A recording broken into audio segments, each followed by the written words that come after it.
kuwa kane ukwezi kwa mbere itariki 15/2026. Uyu ni umunsi wa 15 w'umwaka. Muri kumwe na Apostle Dr. Paul Gitwaza.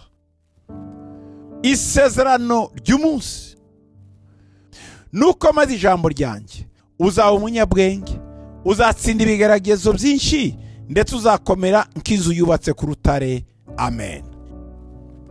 Igitabo cya Matayo ibice 7:24 kuza kuri 25.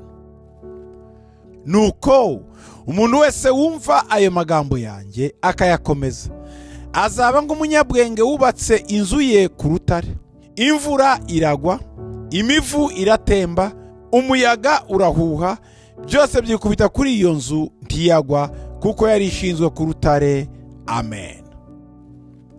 Mwene data, hari imiyaga mu buzima bwawe, hari imvura irimo igwa mu buzima bwawe, hari imivu irimo itemba mu kazi kawe, hari ibibazo birimo byinjira mu rugo rwawe.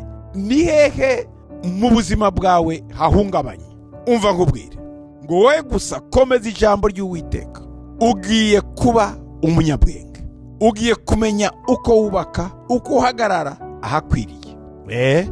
Ngo nukomeza ijambo ryanjye uzaba umunyabwenge, uzatsinda ibyo bigeragezo byinshi, kandi uzakomera ntuzanyeganyega, uzaba umeze nk'iriya nzu yubatse ku rutare.